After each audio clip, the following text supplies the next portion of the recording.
Ne savez-vous pas que les injustes n'hériteront pas du royaume de Dieu? Ne vous y trompez pas. Ni les impurs, ni les idolâtres, ni les adultères, ni les efféminés, ni les sodomites, ni les voleurs, ni les cupides, ni les ivrognes, ni les outrageux, ni les ravisseurs n'hériteront du royaume de Dieu. Première lettre aux Corinthiens 6, 9 et 10. Aujourd'hui, nous allons explorer un sujet délicat et sérieux, les péchés graves selon la Bible. Si vous faites face à l'une de ces situations, sachez qu'il y a de l'espoir et de la guérison en Jésus-Christ. Ces sujets sont fréquemment discutés et même normalisés par la société moderne, mais du point de vue biblique, ce sont des comportements qui nous éloignent de Dieu et de son plan pour nos vies. La Bible est claire lorsqu'elle parle de la sexualité humaine. Dieu a créé le sexe comme une bénédiction dans le mariage, mais il y a des limites établies dans les Écritures. Dépasser ces limites nous met dans le domaine du péché sexuel avec des conséquences dévastatrices. Péché numéro 1, l'homosexualité. En tant que disciples du Christ, nous devons aborder cette question sérieusement. Notre foi repose sur la vérité de la parole de Dieu qui ne permet pas de relativisation lorsqu'il s'agit de péché. Dans Lévitique 18, 22, nous trouvons une déclaration explicite contre la pratique de l'homosexualité dans l'Ancien Testament. « Tu ne coucheras point avec un homme comme on couche avec une femme, c'est une abomination. » Dans Lévitique 20, 13, la loi est réaffirmée. Si un homme couche avec un homme comme on couche avec une femme, ils ont tous deux commis une abomination. Ils seront punis de mort, leur sang retombera sur eux. Dans le Nouveau Testament, Paul discute des conséquences de la pratique dans Romains 1, 26 à 27, montrant comment cela conduit à des pratiques sexuelles contraires à la nature. Malgré les contextes culturels et temporels, la question de l'homosexualité est systématiquement présentée comme contraire au plan divin pour les relations humaines. Cependant, le message est un message de repentance et de transformation pour tous. Dans Première lettre aux Corinthiens 6, 11, Paul parle de la rédemption pour ceux qui se tournent vers le Christ, quel que soit leur passé. En tant qu'Église, nous devons offrir amour, guidance et soutien à ceux qui cherchent à surmonter leurs péchés et à vivre selon les commandements de Dieu. Numéro 2. La sensualité et l'exhibitionnisme. Ce sujet est souvent traité superficiellement, mais il a des implications spirituelles et morales profondes. Selon les Écritures, la sensualité et l'exhibitionnisme sont des pratiques qui vont à l'encontre des enseignements bibliques sur la façon dont nous devons honorer nos corps. La Bible nous enseigne que nos corps sont des temples du Saint-Esprit. Dans Première lettre aux Corinthiens 6, 18 à 20, Paul nous exhorte directement « Fuyez l'impudicité. Quelque autre péché qu'un homme commette, ce péché est hors du corps. Mais celui qui se livre à l'impudicité pêche contre son propre corps. Ne savez-vous pas que votre corps est le temple du Saint-Esprit qui est en vous, que vous avez reçu de Dieu, et que vous ne vous appartenez point à vous-même, car vous avez été rachetés à un grand prix. Glorifiez donc Dieu dans votre corps. » Paul souligne la valeur que Dieu accorde à chacun de nous. Nos corps ne sont pas notre propriété pour en faire ce que bon nous semble. Ils ont été rachetés à un prix, le sacrifice du Christ. Jésus a mis en garde contre les conséquences de faire tomber les autres dans le péché. Dans Matthieu 5, 28, il dit « Mais moi, je vous dis que quiconque regarde une femme pour la convoiter a déjà commis un adultère avec elle dans son cœur. » Nous vivons dans une culture qui célèbre et encourage l'exposition provocante du corps. Les médias, la mode et les réseaux sociaux sont saturés d'images qui défient les principes bibliques de modestie et de pureté. En tant que chrétiens, nous sommes appelés à être différents, à vivre d'une manière qui reflète les valeurs du royaume de Dieu, non celles du monde. L'exhibitionnisme et la sensualité non seulement déforment l'image que Dieu a de la sexualité humaine, mais ils diminuent également la valeur intrinsèque des personnes, les réduisant à des objets de désir. Ceci est radicalement opposé à l'enseignement biblique qui voit chaque personne comme une création précieuse de Dieu, digne de respect et d'amour. Par conséquent, frères et sœurs, que nous puissions réfléchir à la manière dont nous présentons nos corps au monde. que notre tenue vestimentaire et notre comportement reflètent la sainteté et la pureté à laquelle Dieu nous a appelés. Rappelez-vous que nous sommes la lumière du monde et le sel de la terre, appelés à faire une différence et à glorifier Dieu en tout ce que nous faisons, y compris dans notre façon de nous habiller et de nous comporter. Que nous soyons toujours attentifs et conscients que par nos choix, nous pouvons montrer l'exemple, en montrant au monde la beauté et la dignité d'une vie vécue selon les normes divines. Que nous choisissions jour après jour de nous habiller et d'agir d'une manière qui honore Dieu et inspire les autres à chercher la pureté dans tous les domaines de leur vie. Numéro 3. L'adultère. Ce n'est pas un sujet facile à discuter, mais il est nécessaire parce que les conséquences de ce péché sont profondément destructrices à la fois spirituellement et émotionnellement. Les Saintes Écritures nous offrent des directives claires et directes sur ce sujet, et c'est notre devoir en tant que chrétiens de comprendre et de suivre ces enseignements. Dans Proverbes 6, 32, nous sommes confrontés à la gravité de cet acte. Celui qui commet un adultère avec une femme est dépourvu de sens. Celui qui veut se perdre agit de la sorte. Ces paroles ne sont pas seulement un avertissement, mais une déclaration de la réalité dévastatrice des conséquences de l'adultère. Ce péché non seulement brise la confiance, mais il désintègre le tissu de notre relation la plus sacrée, le mariage. Jésus, dans son ministère, a renforcé et élargi cette compréhension de l'adultère, portant la discussion au-delà de l'acte physique. Dans Matthieu 5, 27 à 28, il nous enseigne « Vous avez appris qu'il a été dit « Tu ne commettras point d'adultère ». Mais moi, je vous dis que quiconque regarde une femme pour la convoiter a déjà commis un adultère avec elle dans son cœur. » Avec ces paroles, Jésus élève la norme. Il ne s'agit pas seulement d'éviter un acte physique d'infidélité. Il s'agit de cultiver un cœur pur et un engagement indéfectible envers son conjoint. Cet enseignement de Jésus nous montre que l'adultère commence bien avant l'acte physique. Il commence dans le cœur et l'esprit. Cela nous appelle à une réflexion profonde sur la façon dont nous nourrissons nos pensées et nos émotions. Cultivons-nous la fidélité et l'amour dans nos mariages ou permettons-nous aux fantasmes et aux désirs désordonnés de prendre racine dans nos cœurs? L'appel du Christ est un appel à l'intégrité et à une fidélité complète, non seulement dans nos actes, mais dans nos pensées et intentions les plus intimes. Il désire que nos mariages reflètent l'engagement et l'amour sacrificiel qu'il a pour l'Église, comme décrit dans Éphésiens 5, 25. Maris, aimez vos femmes, comme Christ a aimé l'Église et s'est livré lui-même pour elle. Par conséquent, frères et sœurs, que nous prenions le commandement contre l'adultère au sérieux, le reconnaissant non seulement comme une interdiction d'agir, mais comme une invitation à cultiver une relation profonde et aimante avec notre conjoint. Que nos familles soient des lieux de sécurité, d'amour et de fidélité où chaque membre ressent le reflet de l'amour du Christ. Que Dieu nous aide à être fidèles dans tous les domaines de notre vie, protégeant nos cœurs et nos mariages contre toutes les tentations qui peuvent surgir. Et alors que nous faisons face aux défis et aux tentations, que nous cherchions toujours la sagesse et la force qui ne peuvent venir que de lui. Numéro 4. La fornication. Ce terme, qui peut souvent sembler quelque peu archaïque, désigne simplement le fait d'avoir des relations sexuelles avant ou en dehors du mariage. Comprenons ce que la Bible dit à ce sujet et pourquoi il est si important pour nous, en tant que disciples du Christ, de prendre cet enseignement au sérieux. Dans première lettre aux Corinthiens 7, 2, Paul nous offre des conseils directs et pratiques. Toutefois, pour éviter l'impudicité, que chacun ait sa femme et que chaque femme ait son mari. Ce verset fait partie d'un contexte plus large où Paul discute de l'importance de la pureté sexuelle au sein de la communauté chrétienne. Il répondait à une réalité où l'immoralité sexuelle était courante et il réitérait la nécessité pour chaque croyant de vivre d'une manière qui honore Dieu avec son corps. Le plan de Dieu pour la sexualité humaine est beau et sacré. Dès le début dans la Genèse, nous voyons que le sexe a été créé par Dieu comme une forme d'expression de l'amour et de l'union entre un homme et une femme dans le mariage. C'est un don donné par Dieu pour renforcer le lien conjugal et pour la procréation.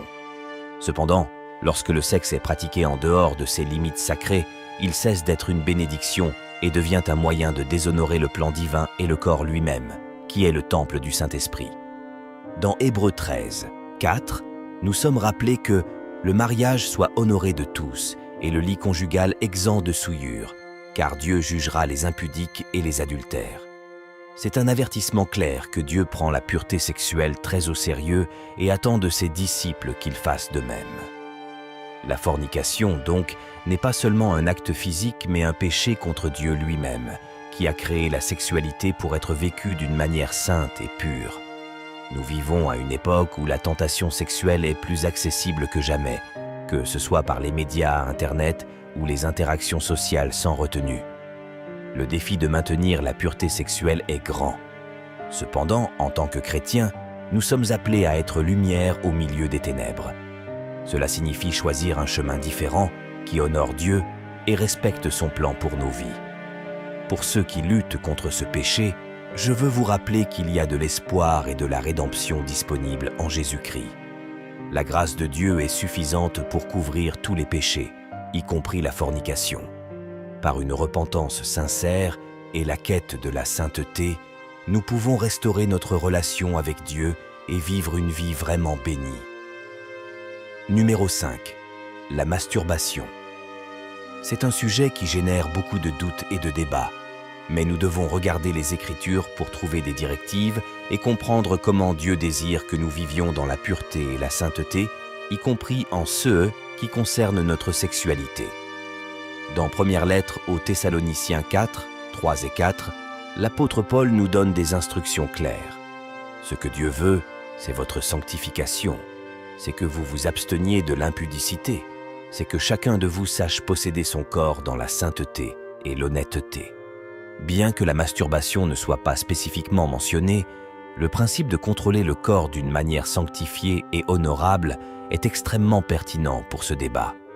La masturbation est souvent vue comme une pratique solitaire qui peut conduire à l'utilisation égoïste du corps. En tant que chrétiens, nous sommes appelés à dédier nos corps à Dieu et au service du royaume, les traitant comme des temples du Saint-Esprit. Comme Paul l'écrit dans première lettre aux Corinthiens 6, 19 et 20. Ne savez-vous pas que votre corps est le temple du Saint-Esprit qui est en vous, que vous avez reçu de Dieu et que vous ne vous appartenez point à vous-même? Car vous avez été rachetés à un grand prix. Glorifiez donc Dieu dans votre corps. La pratique de la masturbation peut remettre en question cet appel à la sanctification pour diverses raisons. Premièrement, elle implique souvent des fantasmes sexuels qui peuvent conduire à un état de luxure et de désir incompatible avec les enseignements du Christ sur la pureté de pensée et d'action. Jésus nous avertit dans Matthieu 5, verset 28, que même regarder quelqu'un avec convoitise, c'est déjà commettre l'adultère dans le cœur.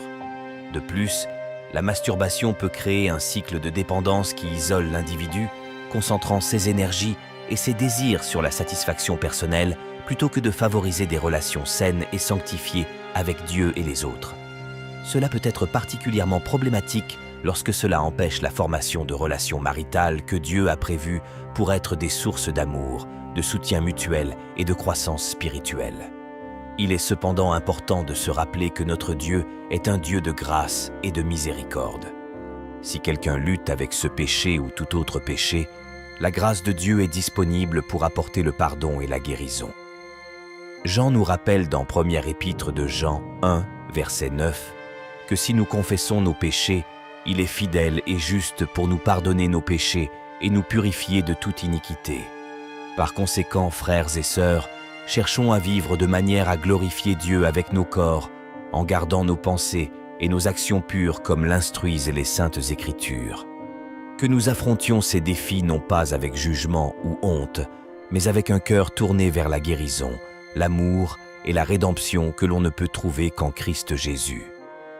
Numéro 6. La prostitution. Dans première épître aux Corinthiens 6, versets 15 et 16, l'apôtre Paul nous offre une perspective puissante et éclairante sur ce sujet. Ne savez-vous pas que vos corps sont des membres de Christ? Prendrais-je donc les membres de Christ pour en faire les membres d'une prostituée? Jamais de la vie! Ou ne savez-vous pas que celui qui s'unit à la prostituée est un seul corps avec elle? Car comme il est écrit, les deux deviendront une seule chair. Paul souligne ici que l'union de notre corps, qui est un membre de Christ, à une prostituée, est un grave déshonneur envers l'engagement sacré que nous avons avec notre Seigneur. La prostitution est condamnée dans les Écritures non seulement comme un péché sexuel, mais aussi comme un déshonneur pour le corps lui-même, qui, comme Paul l'insiste, devrait être un temple du Saint-Esprit. De plus, la prostitution implique souvent l'exploitation et l'abus, des éléments opposés au commandement chrétien de respecter et d'aimer les autres comme nous-mêmes. Ce péché est souvent décrit dans la Bible comme un symbole d'infidélité spirituelle. Les prophètes de l'Ancien Testament, tels qu'Osée et Jérémie, utilisent souvent l'image de la prostitution pour décrire l'éloignement d'Israël de Dieu, illustrant comment l'infidélité spirituelle et physique est perçue aux yeux de Dieu. Dans Osée, par exemple, le prophète est instruit de se marier avec une prostituée pour symboliser la relation de Dieu avec Israël, qui, malgré son infidélité, reste l'objet de l'amour rédempteur de Dieu. Outre la condamnation spirituelle, la prostitution apporte avec elle des conséquences psychologiques et sociales profondes. Elle dégrade ceux qui y sont impliqués et perpétue des cycles d'abus et d'exploitation. Il est essentiel qu'en tant qu'Église, nous ne condamnions pas seulement cet acte, mais que nous agissions aussi comme des agents de changement, offrant soutien, soins et voies de récupération à ceux qui sont impliqués dans cette pratique. En tant que disciples du Christ, nous sommes appelés à rechercher la justice, aimer la miséricorde et marcher humblement avec notre Dieu. Michée 6, verset 8. Cela signifie travailler activement pour éradiquer les conditions qui conduisent à la prostitution, telles que la pauvreté, le manque d'éducation et l'inégalité, tout en offrant miséricorde et voies de restauration à ceux pris dans ce cycle de péché et de souffrance. Numéro 7. L'inceste. Aujourd'hui, nous abordons un sujet extrêmement grave et délicat, l'inceste. Cette pratique, clairement interdite dans les Écritures, est une transgression directe des commandements que Dieu a établis pour la protection et la sainteté de la famille. Plongeons dans les Saintes Écritures pour comprendre la gravité de ce péché et la position claire de Dieu à ce sujet. Dans Lévitique 18, verset 6, nous trouvons une directive explicite de Dieu à son peuple. « Nul de vous ne s'approchera de sa proche parente pour découvrir sa nudité. Je suis l'Éternel. » Ce chapitre continue de détailler diverses relations familiales dans lesquelles les relations sexuelles sont interdites. Cet ensemble de lois a été donné pour établir des limites claires, protégeant l'intégrité et la pureté des relations familiales. L'interdiction de l'inceste n'est pas simplement une norme sociale ou culturelle. Elle a des racines profondes dans des principes éthiques et spirituels. Dieu a créé la famille comme la première institution sociale, destinée à être un refuge de sécurité, d'amour et de formation morale. Lorsque ces limites sont violées, les conséquences sont non seulement spirituelles, mais aussi émotionnelles et physiques, entraînant souvent des traumatismes profonds et des troubles génétiques qui peuvent affecter des générations. De plus, l'inceste est fréquemment associé à l'abus de pouvoir et à la violation de la confiance, des éléments qui érodent les fondements sur lesquels reposent des relations familiales saines. La Bible nous appelle à respecter et honorer nos proches, en protégeant la pureté de nos interactions avec eux. Ce péché est si grave aux yeux de Dieu que, en plus des lois dans Lévitique, nous trouvons de nombreuses autres références bibliques condamnant la pratique, démontrant les conséquences sociales et spirituelles sévères qu'elle entraîne. Par exemple, les histoires d'Amnon et Tamar et de Lot et ses filles nous montrent les réalités douloureuses et le chaos que l'inceste peut causer au sein des familles. En tant que disciples du Christ, nous sommes appelés à mener une vie sainte, en respectant les plans divins pour toutes nos relations. Nous devons être des exemples de conduite juste, en promouvant un environnement familial qui reflète l'amour, le respect et la pureté que Dieu désire. Si quelqu'un parmi nous lutte avec des blessures causées par de telles transgressions, il est essentiel de chercher de l'aide et de la guérison. L'Église devrait être un espace sûr où le pardon et la restauration sont possibles grâce au pouvoir de guérison du Christ. Pour ceux qui ont peut-être commis de tels actes, une repentance sincère et la recherche de la rédemption sont les chemins vers une restauration complète. Par conséquent, que notre engagement soit de préserver la sainteté dans nos familles. Protégeons nos foyers des pratiques qui déshonorent Dieu et détruisent les fondations familiales. Que le Seigneur nous aide à être des gardiens de la foi et de l'amour dans toutes nos relations. Concernant les péchés que nous avons abordés, de la fornication à l'inceste, nous devons reconnaître une vérité fondamentale. Tous ces comportements nous éloignent de Dieu et de la plénitude de vie qu'il désire pour nous. Cependant, le message de l'Évangile apporte non seulement des avertissements, mais aussi une espérance profonde et transformatrice. Jésus-Christ, notre Seigneur et Sauveur, est venu dans ce monde précisément parce que nous sommes des pécheurs imparfaits et incapables de nous réconcilier avec Dieu par nos propres mérites. Il a vécu la vie que nous ne pouvions pas vivre, est mort de la mort que nous méritions de mourir, et est ressuscité le 3e jour, prouvant que même la mort ne pouvait l'arrêter. Par sa mort et sa résurrection, Jésus offre le pardon, la purification et une nouvelle vie à tous ceux qui se repentent et croient en lui.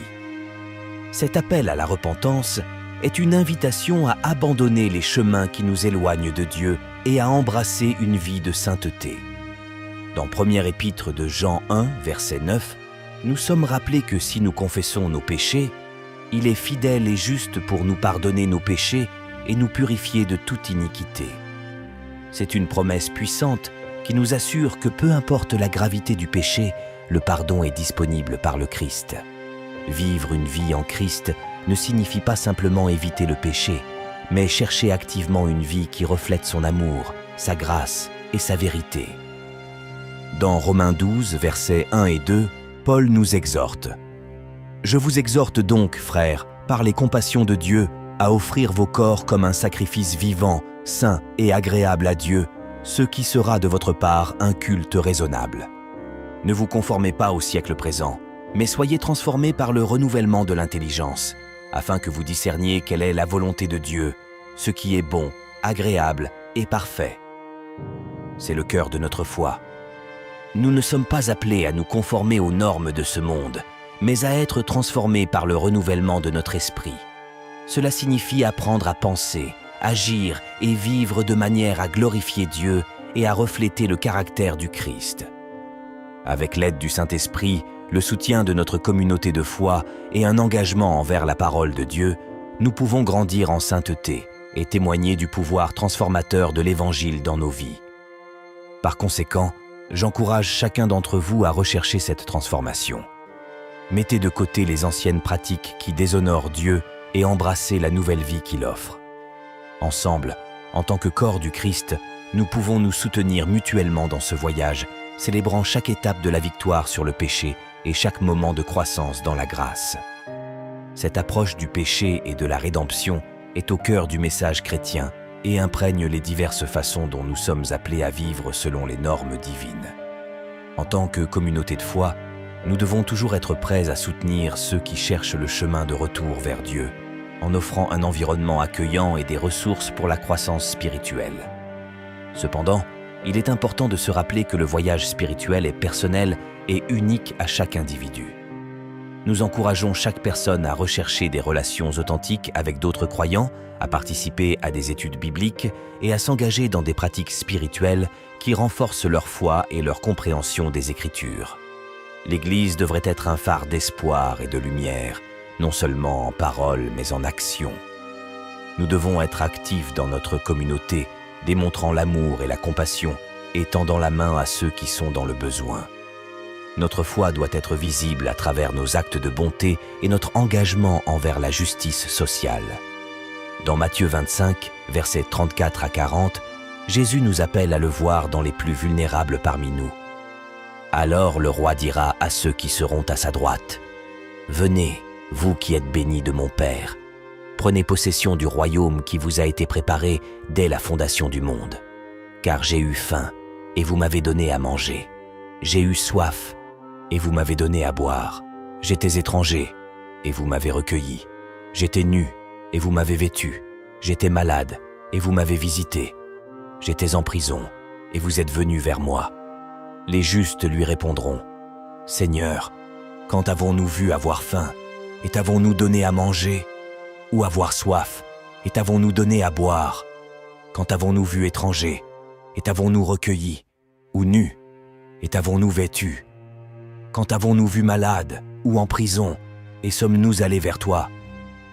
Et le roi leur répondra, je vous le dis en vérité, toutes les fois que vous avez fait ces choses à l'un de ces plus petits de mes frères, c'est à moi que vous les avez faites. C'est un appel puissant à vivre non seulement intérieurement transformé par la foi, mais aussi à exprimer cette foi de manière concrète et tangible envers ceux qui nous entourent. La véritable foi se manifeste par des actions qui reflètent l'amour et la miséricorde du Christ. En conclusion, nous sommes tous sur un chemin continu de croissance et de découverte. Que chacun de nous s'efforce de vivre selon les appels élevés de notre foi, cherchant toujours à se rapprocher de Dieu et à être des instruments de sa paix et de sa grâce dans le monde. Que la grâce et la paix de notre Seigneur Jésus-Christ soient avec vous tous alors que nous marchons ensemble sur ce chemin de foi, d'espérance et d'amour. Nous avons atteint la fin de notre vidéo et j'espère qu'elle vous a plu. Si vous recherchez l'inspiration, la connaissance et la connexion spirituelle, ne laissez pas passer cette opportunité. Abonnez-vous à notre chaîne maintenant, laissez votre like et commentez pour renforcer notre communauté. Ensemble, nous pouvons faire la différence et renforcer notre parcours spirituel. Continuez à regarder des vidéos sur l'histoire de la Bible.